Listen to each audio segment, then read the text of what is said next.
Assalamualaikum warahmatullahi wabarakatuh.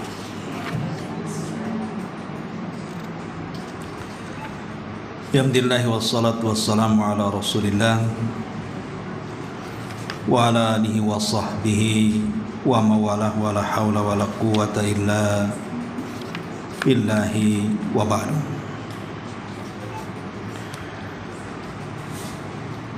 Alhamdulillah, segala puja dan puji hanya milik Allah Subhanahu wa ta'ala. Salawat dan juga salam kita hadiahkan kepada Rasul kita Nabi besar Muhammad sallallahu alaihi wa ala alihi wasallam.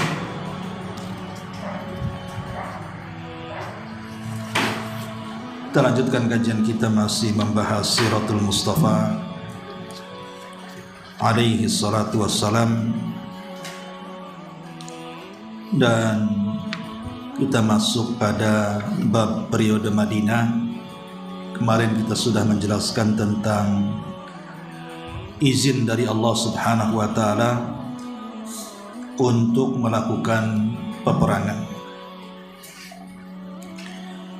dan itu disebutkan di dalam surah Al-Hajj 39, Udzina lilladzina yuqataluna bi annahum zulimu mutirna bi fadlillah wa innallaha ala nasrihim laqadir.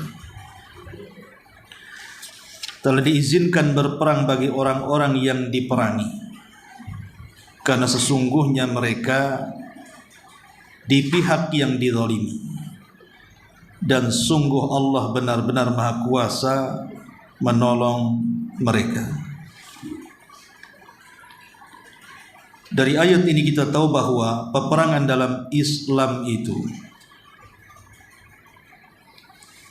ketika pertama kali diizinkan Allah Subhanahu wa ta'ala adalah karena Rasul dan para sahabat itu di pihak yang teraniaya atau di pihak yang dizalimi. Kemudian yang menyerang juga bukan Rasul sallallahu alaihi wasallam terlebih dahulu, tetapi orang-orang kafir Quraisy lah yang menyerang dulu. Jadi Nabi SAW di pihak yang bertahan. Di sini ada bantahan kepada orang-orang yang menuduh Islam bahwa Islam itu agama perang, sedikit-sedikit mengangkat senjata. Tidak, bahkan Islam itu menjadikan perang itu terakhir. Makanya lihat Nabi sallallahu alaihi wasallam ketika memerintahkan Ali radhiyallahu an dalam perang Khaybar, Nabi mengatakan kepada Ali radhiyallahu an, jangan diserang dulu, akan tetapi ajak mereka untuk mentauhidkan Allah. Kalau mereka mau bersaksi bahwa tidak ada sembahan yang berhak disembah kecuali Allah dan bahwasannya Muhammad adalah utusan Allah, maka tidak ada perlu ada peperangan, karena mereka saudara kita. Tapi kalau mereka tidak mau mengucapkan dua kalimat syahadat, maka tawar mereka dengan membayar upeti, jizyah, dan itu bentuk kehinaan mereka. Kalau juga mereka tidak mau untuk membayar upeti, apalah daya, maka berperang adalah solusinya. Nah, di sini disebutkan dalam kitab Rahiqul Makhtum di sini beberapa peperangan yang dialami dalam Islam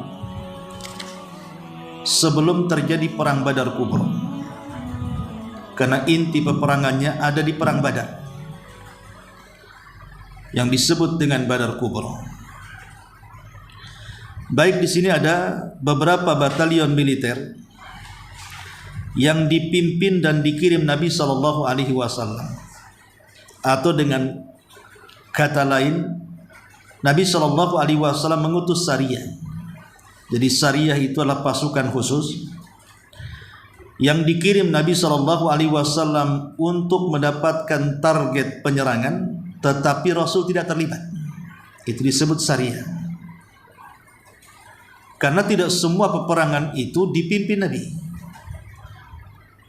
Banyak peperangan-peperangan yang tidak langsung dipimpin Nabi, tapi diserahkan kepada para sahabat Nabi SAW. Tentu tujuannya adalah melatih mereka, melatih para sahabat supaya mempunyai jiwa kepemimpinan dalam peperangan, sehingga mereka menjadi mandiri dan tidak bergantung kepada Rasul. Baik, kita baca di sini. Yang pertama, batalion yang dikirim Nabi SAW yang disebut dengan Saiful Bahri. Saiful Bahri. Bagus juga ibu kalau punya anak laki-laki, kasih nama Saiful Bahri, nama peperangan. Bukan Saiful Jamil ya. Saiful Bahri. Jadi syariah yang pertama disebut Saiful Bahri. Dikirim pada bulan Ramadan tahun pertama hijrah Nabi SAW atau bertepatan dengan 623 Masehi. Di sini Nabi SAW menyerahkan komandannya kepada Hamzah bin Abdul Muttalib. Ini masalahnya syariah pertama. Pasukan pertama yang diutus Nabi SAW langsung dipimpin oleh Hamzah. Dan ingat, Hamzah itu adalah Asadullah. Dia adalah singanya Allah Subhanahu wa ta'ala. Sangat ditakuti dan sangat disegani, baik pihak lawan ataupun kawan. Itulah Hamzah bin Abdul Muttalib. Karena kita tahu bahwa Nabi SAW itu kan paman-pamannya banyak, ada 10. Tetapi yang tersisa sampai kenabian Nabi SAW itu cuma 4 saja. Pertama Abu Lahab, kemudian yang kedua Hamzah, kemudian yang ketiga Abu Talib. Yang di sana ada Abu Lahab, kemudian Abu Talib, kemudian Hamzah, dan di sana ada namanya Abbas. Ini paman-paman Rasul yang tersisa. Yang lainnya sudah meninggal. Maksudnya tersisa sampai Nabi SAW diutus menjadi Nabi dan Rasul. Tetapi qadar Allah, memang Allah yang mentakdirkan semuanya. Walaupun 4 pamannya ini menyaksikan bagaimana diutusnya Nabi SAW dan berbagai macam mukjizat yang tampak di hadapan mereka, tapi yang Allah berikan hidayah cuma 2. Pertama Hamzah bin Abdul Muttalib, dan yang kedua Abbas ibn Abdul Muttalib. Adapun Abu Lahab justru menjadi penentang Nabi. Adapun Abu Talib, sekalipun dia banyak berjasa kepada dakwah Nabi SAW dan kepada kehidupan Rasul, karena memang dia yang merawatnya sedari kecil, tetapi karena pergaulan yang salah, akhirnya Abu Talib pun tidak mau masuk Islam. Jadi yang menjadikan dia menolak hidayah itu karena pergaulan. Makanya kenapa dalam Islam itu memilih pergaulan itu penting. Sampai-sampai Rasul mengatakan bahwa pergaulan itu bagian daripada agama. Maka lihat siapa yang Anda gauli. Kalau yang kita gauli orang jahat, maka jelas agama kita rusak. Kalau yang kita gauli itu orang baik, maka akan memperbaiki agama kita. Makanya saat detik wafatnya Abu Talib, dibisikkan oleh si Abu Jahal dalam telinganya, kemudian dikatakan, ya Abu Talib, atarghabu an millati Abdul Muttalib, apakah engkau akan benci dengan agama moyangmu Abdul Muttalib? Jangan kau ucapkan kalimat tauhid itu. Gara-gara ucapan Abu Jahal ini, maka Abu Talib terpengaruh. Makanya dia memilih kawan dibandingkan Nabi. Karena Abu Talib dengan Abu Jahal kan kawan. Dia memilih kawannya dibandingkan Nabi SAW, padahal dia sudah tahu bahwa Nabi itu adalah Nabi. Abu Talib sudah tahu kebenarannya, tapi dia lebih memilih kawan dan gengsinya. Lah karena ini peperangan pertama atau batalion pertama Saiful Bahar, makanya kemudian Nabi SAW menunjuk Hamzah. Hamzah Asadullah yang memang terbiasa dengan kekerasan, terbiasa dengan perang. Mereka terdiri pada 30 laki-laki dari kalangan muhajirin. Di sini kita lihat bagaimana peran muhajirin yang betul-betul mati-matian membela Islam dan Rasulnya. Padahal Hamzah ini bukan paman Nabi Shallallahu Alaihi Wasallam. Yang masuk Islamnya saja itu karena kebetulan. Hamzah itu kan kebetulan saja masuk Islam, karena dia merasa bahwa Nabi Shallallahu Alaihi Wasallam dihina oleh paman-paman yang lain, oleh Abu Lahab, dengan selalu meletakkan kotoran di pintunya, dan itu aib bagi bangsa Arab. Kemudian Hamzah pun mendengar bahwa ponakannya, maksudnya Nabi SAW, dihinakan. Dia datang kepada Abu Jahal ya. Abu Jahal kemudian memukul Abu Jahal sejadi-jadinya dan mengatakan, apa yang kau perbuat terhadap ponakan?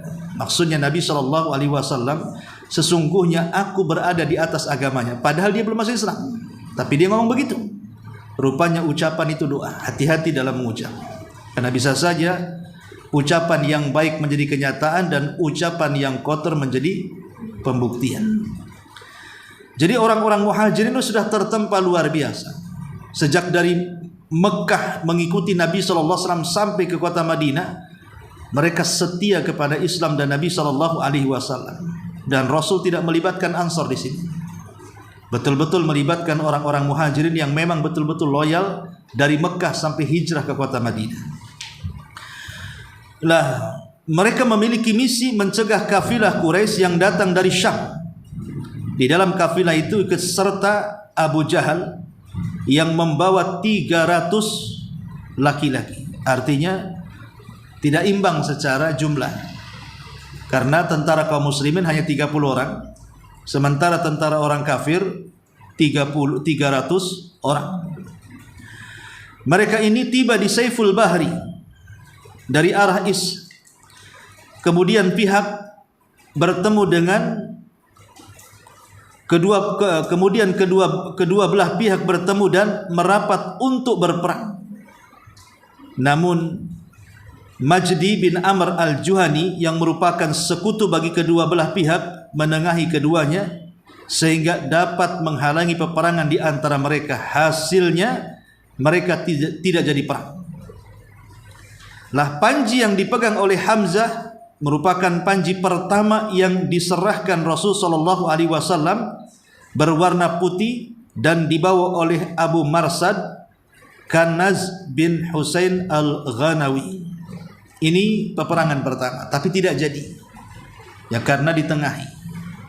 Nah, kebetulan Majd ibn Amir al-Juhani itu adalah kepala suku tempat pertemuan peperangan itu.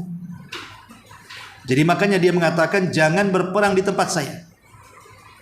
Ini wilayah saya. Jangan berperang di sini. Ini wilayah saya. Lah, kebetulan memang Majd ibn Amr ini dia tengah-tengah, tidak pro Abu Jahal, tidak juga pro Hamzah. Makanya dengan alasan bahwa jadi dengan alasan seperti itu, makanya kemudian tidak jadi berperang dan saling mengalah. Ini yang pertama. Kemudian yang kedua, Sariyah atau batalion Raghib dikirim pada bulan Syawal tahun pertama Hijriah juga, bertepatan dengan bulan April 623 Masehi. Nabi SAW menyerahkan komandonya kepada Ubaidah bin Harith bin Muttalib dengan pasukan yang berjumlah 60 orang penunggang kuda dari kalangan muhajirin. Ubaidah bertemu dengan Abu Sufyan yang membawa sebanyak 200 orang di pedalaman Raghib. Kemudian kedua belah pihak sudah saling melesatkan anak panah, namun juga tidak terjadi peperangan. Dalam peristiwa ini, 2 orang dari pasukan Makkah bergabung dengan kaum muslimin. Keduanya adalah Miqdad bin Amr al-Bahrani dan Utbah bin Ghazwan al-Mazini. Keduanya beragama Islam dan kepergian mereka bersama-sama orang-orang kafir, mereka gunakan untuk mengambil kesempatan bergabung dengan kaum muslimin. Panji yang diserahkan kepada Ubaidah juga berwarna putih, sedangkan pembawanya adalah Mistah bin Uthathah bin Muttalib bin Abdul Manaf. Jadi sini ada kisah menarik. Jadi Miqdad ibn Amr dan juga Utbah bin Ghazwan ini salah satu dari orang-orang lemah yang tidak bisa ikut hijrah. Jadi mereka tidak bisa ikut hijrah, dan mereka termasuk orang-orang lemah, diintimidasi, sehingga mereka berusaha menyembunyikan keislaman. Sebab kalau mereka menampakkan keislaman, habis mereka. Sehingga mereka ingin terlepas dari belenggu kemusyrikan yang ada di Quraisy. Lah ketika kemudian adanya peperangan seperti ini, mereka menyusup kepada tentara Quraisy. Jadi pura-pura menjadi tentara mereka. Ketika kemudian berhadap-hadapan dengan tentara kaum muslimin yang dipimpin oleh Ubaidah ibn Harith ini, maka mereka pun melarikan diri dari pasukan Quraisy, kemudian bergabung dengan pasukan kaum muslimin. Tetapi sekali lagi, Sariyah atau batalion Raghib ini tidak terjadi pertempuran, hanya main-mainan panas saja, dan tidak ada korban jiwa di sini, baik dari pihak kaum muslimin ataupun dari pihak kafir. Kemudian yang ketiga, batalion Harrar. Batalion Harrar ini dikirim pada bulan Dzulqa'dah, dan bulan Dzulqa'dah adalah bulan hurum. Bulan Dzulqa'dah itu kan bulan hurum, tidak boleh ada peperangan. Ya. Karena Allah Subhanahu wa taala sendiri yang mengatakan, "Fala tadlimu fihinna anfusakum." Jangan kalian berlaku zalim. Sebagian ahli tafsir mengatakan jangan kalian memulai peperangan. Maka ini disebut Dzulqa'dah. Qa'dah itu artinya duduk. Jadi bulan menyuruh kita untuk duduk. Kenapa disebut bulan ini bulan memerintahkan kita untuk duduk? Maksudnya duduk, jangan ada yang mengangkat senjata. Duduk suruh di rumah saja, jangan ada peperangan, untuk menghormati bulan hurum. Ya, dan sekarang kita juga berada di bulan Dzulqa'dah.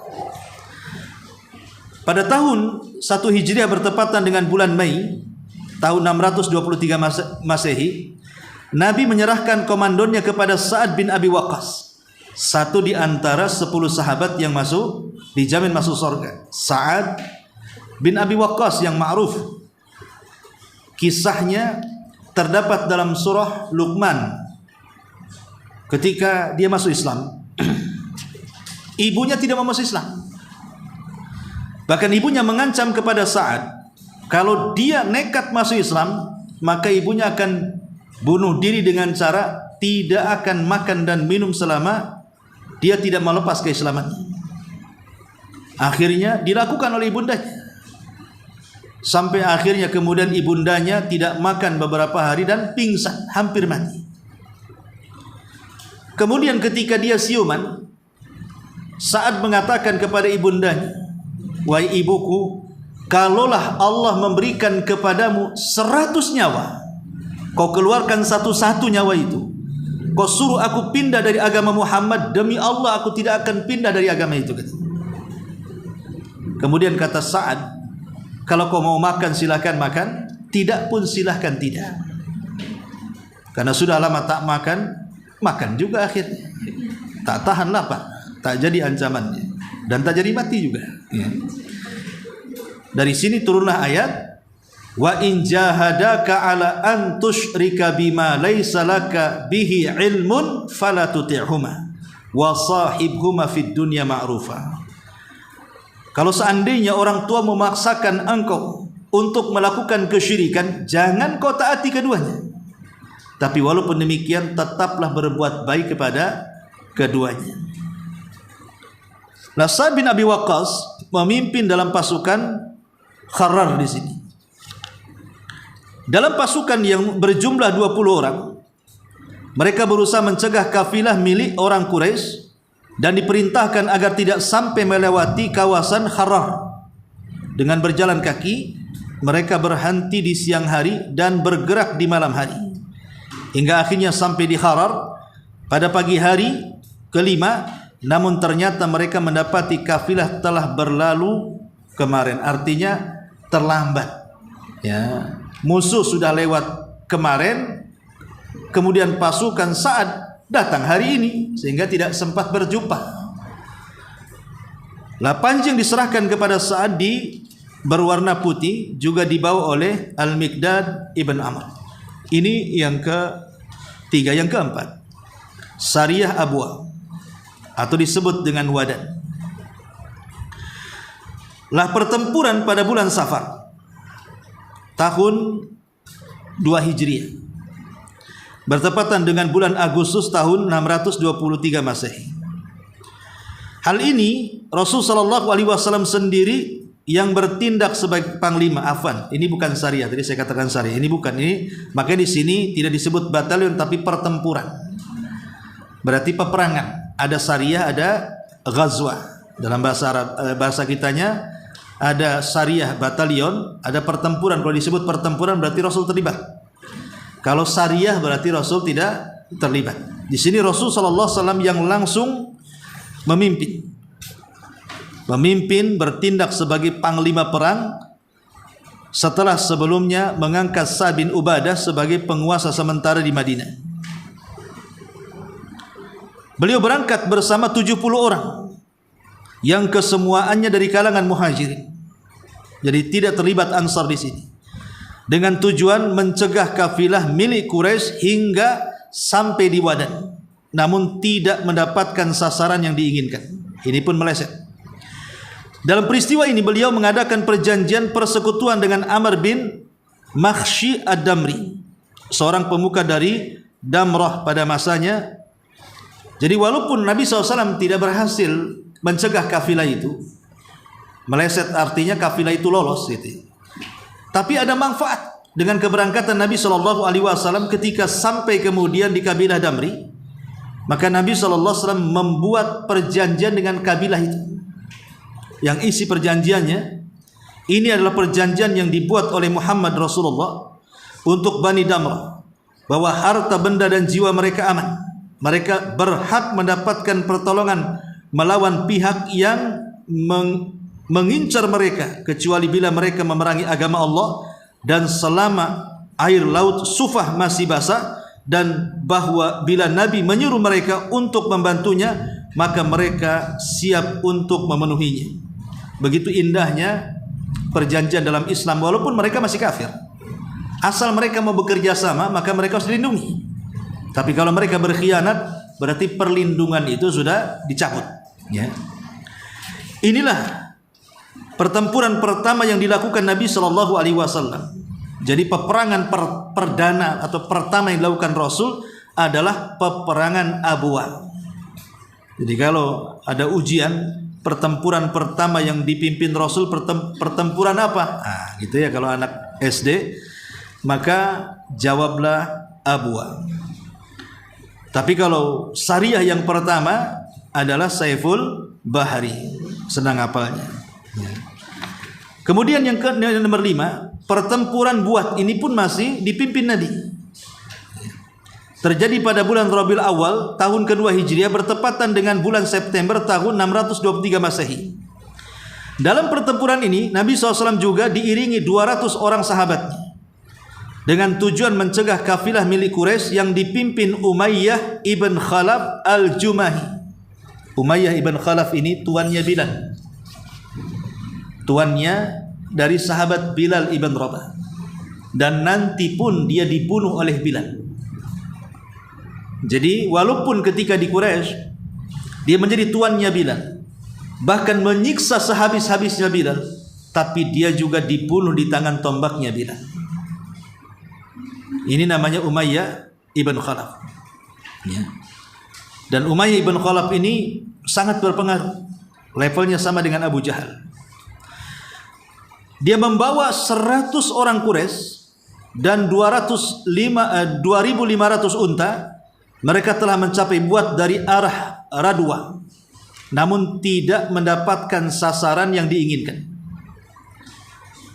Dalam peristiwa ini beliau mengangkat Sa'ad bin Mu'adz sebagai penguasa sementara di Madinah. Jadi sementara Rasul pergi, Maka Nabi SAW merintahkan Sa'ad bin Mu'adz. Sa'ad bin Mu'adz ini siapa? Pemimpin Aus. Ya, Sa'ad bin Mu'adz ini pemimpin Aus. Kalau pemimpin Khazraj, Sa'ad ibn Ubadah. Lah, Aus dan Khazraj ini yang paling besar kabilahnya adalah Khazraj. Aus ini kecil. Dia di bawah Khazraj. Tetapi dia kabilah yang sangat loyal kepada Nabi SAW. Ketika Sa'ad bin Mu'adz masuk Islam di tangan Mus'ab bin Umair, maka dia datang kepada kaumnya dan mengatakan, kalian harus masuk Islam. Kalau tidak, jangan seatap dengan saya. Akhirnya satu kabilah masuk Islam juga, yang kemudian belakangan menjadi orang Ansar. Ini jasanya Sa'ad bin Mu'adz. Satu kabilah masuk Islam, kecuali satu orang namanya Uzairi. Tapi belakangan dia pun masuk Islam di perang Uhud. Artinya kan semua kabilah masuk Islam karena Sa'ad bin Mu'adz. Makanya waktu wafatnya Sa'ad bin Mu'adz ini menjadikan arsy Allah bergegar, dan 70.000 malaikat mengantarkan jenazahnya. Tetapi ketika dia berada di liang lahat, Rasul mengatakan, kalau ada orang yang selamat dari himpitan kubur, maka Sa'adlah orangnya. Tapi Sa'ad pun tidak selamat, katanya. Kenapa? Karena himpitan kubur itu semua tidak akan ada yang selamat, baik dia mukmin atau kafir. Cuman bedanya, kalau mukmin dihimpit oleh kubur, itu seperti himpitan ibu kepada anaknya, karena kita dari tanah, dan ibu itu bagikan, dan tanah itu bagikan ibu kita. Jadi kalau kita kembali ke tanah, seolah-olah kita bayi bagi ibu kita. Jadi ibu kita menghimpit itu hanya untuk merangkul saja, tidak terjadi apa-apa, tidak merasakan rasa sakit. Tapi kalau himpitan terjadi kepada orang kafir, maka akan meremukkan semua tulang-tulangnya, persendiannya, dan dia akan menjerit. Tidak ada yang tahu jeritanya kecuali binatang, saking sakitnya, ya. Nah, itulah Sa'ad bin Mu'adz dipercaya Rasul untuk memimpin Madinah ketika Nabi SAW bertempur dibuat. Tapi sayang sekali lagi, lolos, buruannya lolos, sehingga tidak sempat terjadi peperangan. Karena keburu lolos, si Umayyah ibn Khalaf ini berhasil melarikan diri sampai ke kota Mekah, ya. Kemudian yang nomor 6, Ghazwah Safawan, terjadi pada bulan Rabiul Awal. Dan bulan Rabiul Awal ini adalah bulan yang terjadi 3 peristiwa besar. Pertama kelahiran, yang kedua hijrah, yang ketiga kematian. Seolah-olah bulan itu meringkas kehidupan Nabi SAW. Tahun kedua Hijriah bertepatan dengan tahun 623 Masehi, Qurs bin Jabir al-Fihri dengan kekuatan yang tidak seberapa dari kalangan kaum musyrikin telah melakukan penyerangan terhadap para peternak di kota Madinah.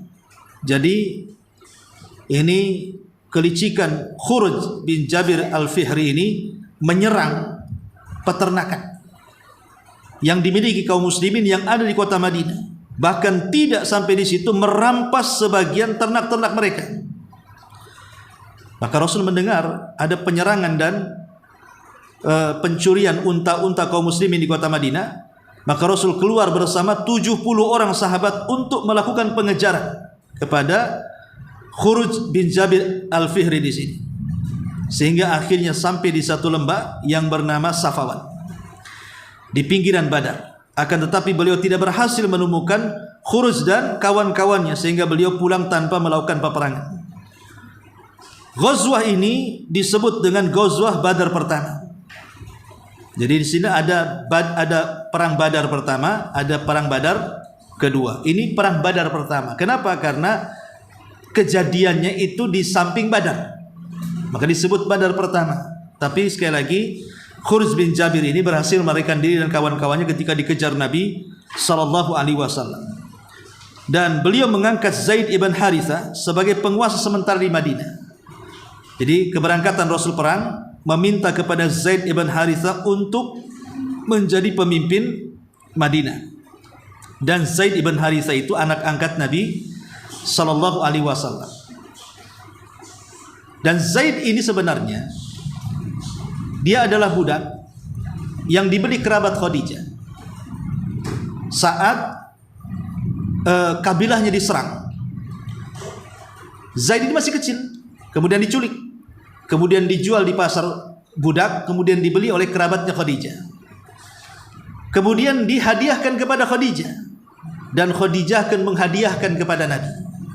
Kemudian oleh Nabi SAW dimerdekakan dan diangkat menjadi anak, karena memang Rasul merindukan anak laki-laki, tapi Allah takdirkan meninggal di waktu bayi, Qasim dan Abdullah. Makanya diangkatlah Zaid yang ketika itu usianya 10 tahun untuk diangkat menjadi anak angkat Nabi. Lah ketika kemudian keluarga Zaid, Harithah dan kerabat-kerabatnya mendengar bahwa anaknya ada kabar jejaknya, akhirnya mereka pun mengumpulkan uang untuk menebusnya. Mereka pun datang ke Madinah, kemudian menemui Nabi SAW untuk mengembalikan Zaid dan menebus seharga yang mereka minta. Tapi Nabi SAW menolak dan mengembalikan keputusannya kepada Zaid, karena sudah dewasa, sudah 10 tahun bisa berpikir. Tapi di luar prediksi Harithah ayahnya, dikiranya anak akan kembali ke ayahnya, lebih merindukan keluarganya. Tapi Zaid memilih tinggal bersama Nabi dan tidak mau bersama ayahnya. Saking senangnya Nabi SAW, akhirnya digendonglah Zaid berputar-putar di Madinah dan mengatakan, ketahuilah Zaid adalah putra Muhammad. Zaid adalah putra Muhammad. Sejak itulah panggilan orang memanggil Zaid ibn Muhammad. Tetapi selang beberapa tahun setelahnya turun surah Al-Ahzab agar nasabnya dikembalikan kepada bapak aslinya dan tidak boleh dinasabkan kepada bapak angkatnya. Turun surah Al-Ahzab ayat awal-awal, ma ja'alallahu ad'iyaakum abna'akum. Allah tidak menjadikan anak angkat itu dinasabkan kepada bapak angkatnya, tetapi ud'uhum li'abaihim huwa aqsatu indallah. Kembalikan nasab anak-anak angkat kepada bapak angkatnya, itu lebih adil di sisi Allah. Dari situ tidak dipanggil Zaid bin Muhammad lagi, tetapi menjadi Zaid ibn Harithah. Ya, menjadi anak angkat Rasul, yang kemudian setelah dewasa Nabi SAW menikahkan dia dengan Zainab bintu Jahsin. Tapi karena banyak konflik, akhirnya bercerailah Zainab bintu Jahsin dengan anak angkat Nabi SAW, Zaid. Kemudian setelah masa iddahnya berlalu, maka Rasul menikahi Zainab, menikahi bekas istri anak angkat. Untuk apa? Untuk membatalkan tradisi orang-orang jahiliyah yang menganggap anak angkat itu hukumnya sama dengan anak kandung. Maka tidak sama anak angkat, anak kandung, anak kandung. Bekas istri anak kandung haram, itu mahram mu'abbad walaupun sudah dicerai. Tapi bekas istri anak angkat bisa dinikahi, karena dia bukan mahram, anaknya saja bukan mahram dengan ibunya, apalagi istrinya. Makanya bisa dinikahi. Ya. Dan anak angkat itu kalau dia perempuan, tetap tidak bisa bapak angkatnya menjadikan mahramnya, menjadikan walinya dan mewarisi hartanya. Karena anak angkatnya orang lain. Ya, cuman kebaikan saja mengangkat anak angkat. Ya. Dan kalau sudah besar, sudah balik, maka dia harus menjaga auratnya. Kalau hidup satu rumah, maka dia harus menjaga auratnya, ya, dengan bapak angkatnya maksudnya. Taib. Kemudian yang nomor 7, pertempuran Dzul Usyairah terjadi pada bulan Jumadil Ula dan Jumadil Akhir tahun 2 Hijriah, bertepatan dengan bulan November atau Desember tahun 623 Masehi. Kali ini beliau keluar bersama 150 orang dari kalangan muhajirin. Ada riwayat lain yang menyebutkan 200 orang. Beliau tidak memaksa siapapun untuk ikut serta. Mereka pergi dengan menunggang 30 ekor unta secara bergantian, dengan tujuan untuk mencegah kafilah niaga orang-orang Quraisy yang hendak menuju Syam. Berita rinci dari sumber Mekah menyebutkan bahwa kafilah itu membawa harta orang-orang Quraisy. Beliau pun sampai di Dzul Usyairah. Namun terlambat, kafilah telah lewat sejak beberapa hari yang lalu. Kafilah inilah yang nantinya berusaha dicegat oleh Nabi SAW sepulangnya dari wilayah Syam, sehingga memicu terjadinya perang Badar Kubra. Beliau SAW keluar dari Madinah pada penghujung bulan Jumadil Ula dan kembali pada permulaan bulan Jumadil Akhir. Ini berdasarkan pendapat Ibnu Ishaq, artinya Rasul 1 bulan ya. Dan barangkali inilah sebab terjadinya perbedaan di antara para sejarawan di dalam menentukan bulan apa tepatnya peristiwa ini terjadi. Di dalam peristiwa ini Rasulullah SAW mengadakan perjanjian dengan Bani Mujdi dan sekutu-sekutu mereka dari Bani Damrah untuk tidak saling bermusuhan. Dalam peperangan ini beliau mengangkat Abu Salamah bin Abdul Asad al-Makhzumi sebagai penguasa sementara di Madinah. Panji yang disertakan berwarna putih dan yang membawanya adalah Hamzah bin Abdul Muttalib. Jadi peperangan ini adalah pemicu perang Badar. Pemicu perang Badar. Nanti yang nomor 8 itu ada Batil Nakhlah. Karena waktu juga saya ringkas saja. Jadi Abi Sufyan salah satu pimpinan Quraisy yang tertinggi, selevel dengan Abu Jahal, dengan Umayyah, dengan Al-Walid dan yang lainnya. Itu dipercaya karena kan memang Abi Sufyan ini terkenal dia pedagang handal, pedagang yang tidak pernah rugi dalam meniaganya. Sehingga dipercaya oleh orang-orang Quraisy itu untuk menitipkan dagangannya. Karena mereka yakin dengan Abi Sufyan itu tidak pernah gagal dalam berbisnis. Sehingga kalau Abi Sufyan yang dagang, maka hampir semua tokoh-tokoh Quraisy itu menyerahkan hartanya. Berangkatlah Abi Sufyan berdagang ke Syam. Mata-mata Nabi SAW mendengar bahwa ada kafilah Abi Sufyan membawa banyak harta orang-orang Quraisy. Rasul senang, inilah waktu yang tepat untuk membalas dan mengambil haknya. Bagaimana orang-orang Muhajirin ketika mereka hijrah dirampas tanahnya, dirampas bisnisnya, dirampas kebunnya, dirampas kekayaannya. Jadi Rasul ingin mengambil hak yang sudah dirampas, ingin diambil lagi. Makanya Nabi SAW mempersiapkan cukup banyak orang gitu ya. Walaupun ketika itu Rasul SAW tidak mengajak orang-orang Ansar, hanya orang-orang Muhajirin, itu pun tidak dengan paksaan. Siapa yang mau ikut saja. Tapi qadar Allah meleset. Rupanya kafilah Abi Sufyan ini sudah lebih dahulu menuju Syam dan Nabi SAW mencegah di perbatasan sudah tidak ada. Nah mungkin Rasul menyusul sampai Syam, tapi Nabi mempersiapkan sebuah strategis. Gak apa-apa, mungkin dia lolos penangkapan hari ini, tapi pulangnya kita cegah. Dan pulangnya akan lebih banyak menghasilkan uang, karena dia sudah berniaga kan, mendapatkan keuntungan. Makanya kemudian pulangnya itulah Nabi SAW berusaha untuk merampas. Tapi karena kecerdasan Abi Sufyan ini luar biasa, ya nanti ibu baca sendiri, kecerdasan Abi Sufyan luar biasa. Dia tahu strategi, ya. Makanya kemudian dia menyewa seseorang namanya Dhamdham. Dhamdham ini terkenal sewaan orang yang paling cepat dalam memacu kuda.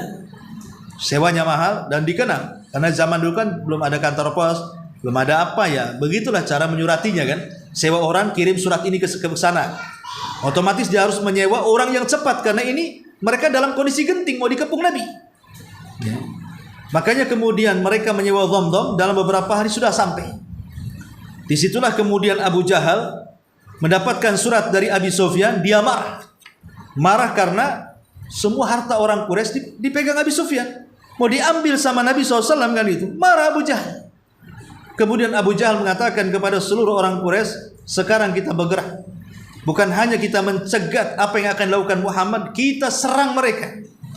Makanya kemudian Abu Jahal mempersiapkan pasukan hampir 1000 lebih dengan persiapan yang matang. Kenapa? Karena seluruh pemimpin Quraisy terlibat di sini, dibawa sama Abu Jahal. Sampai akhirnya kemudian mereka pun berjumpa dengan Abi Sufyan dan berhasil diselamatkan. Dan mereka berhadapan dengan tentara Nabi SAW yang jumlahnya hanya 314 orang saja. Berjumpalah kedua pasukan di Badar, maka perangnya disebut Badar Kubra. Menarik kisah Badar Kubra ini, ya nanti kita akan ceritakan minggu depan. Wallahu alam, saya kira cukup sampai di sini. Ya. Sebelum saya tutup, karena hujan juga, silakan yang bertanya. Iya. Jika kata-kata yang laki-laki berarti juga tidak bisa jadi masalah ibunya. Nggak bisa. Dan kalau dia sudah balik, ibunya harus jaga aurat. dari anak angkat. Ya. Kalau memang dia baik, dikembalikan kepada orang tua angkatnya, itu sebuah kebaikan. Ya. Tapi kalau tidak mau, ya nggak apa-apa, serumah tapi jaga jarak dan jaga aurat. Karena itu bukan anak kandung. Tidak ada urusan mahram, tidak ada urusan wali, tidak ada urusan walis. Tiga-tiganya tidak ada. Tidak dapat waris, tidak dapat wali, dan tidak dapat mahram. Ya. Wallahu a'lam.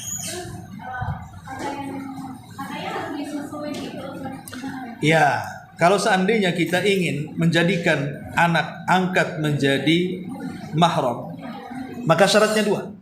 Kalau ingin menjadikan anak angkat mahram, syaratnya dua. Pertama, jadikan dia anak susuan. Mengatakan minimalnya 5 kali susuan. Setiap kali menyusu harus kenyang. Harus kenyang. Ya, betul-betul kenyang, udah nggak mau lagi, jadi susui lagi. Dan itu di usia 2 tahun saja. Kemudian yang kedua, kalau ingin jadi mahram, nikahkan dengan keluarga yang ada mahram, maka dia akan jadi mahram. Makanya boleh kita nikahkan anak kandung kita dengan anak angkat kita, tidak ada masalah, akan jadi mahram kan, lebih dekat lagi. Ya. Adapun hadis yang diperbincangkan, yang diperselisihkan para ulama adalah hadis ketika dua sahabat Nabi SAW, suami istri, itu merawat anak angkat laki-laki, sehingga kemudian anak laki-laki ini membesar dan menjadi remaja. Risihlah istrinya ini, istri sahabat ini, karena dia mulai dewasa. Akhirnya kemudian mereka pun karena merasa risih datang kepada Rasul. Gimana caranya? Maka kata Rasul SAW, susui dia dengan cara apa? Ambil air susumu, letakkan di makanan, di roti gitu atau apa kan, sebanyak 5 kali. Ya. Maka itu sudah dianggap anak sepersusuan. Di sini menjadi polemik para ulama, apakah hadis ini khusus bagi sahabat ini? Khusus bagi sahabat ini karena ketahuan hukumnya kan sudah dewasa. Nah, sudah dewasa. Kalau memang sahabat ini tahu dari kecil disusui, otomatis disusui kan gitu ya. Tapi kan dia sudah dewasa baru ngasih tahu Nabi. Ya. Apakah kemudian ini khususnya bagi dia ataukah ini umum? Nah, ini yang jadi polemik para ulama. Ada yang mengatakan ini khusus bagi sahabat. Ada yang mengatakan umum boleh.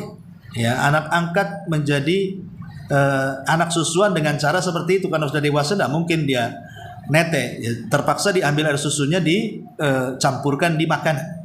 Kemudian dimakan sampai kenyang sebanyak 5 kali. Riwayat 7 kali tapi dimasuk menjadi 5 kali. Wallahu a'lam. Sudah? Baik, kalau sudah kita tutup dengan doa. Alhamdulillah.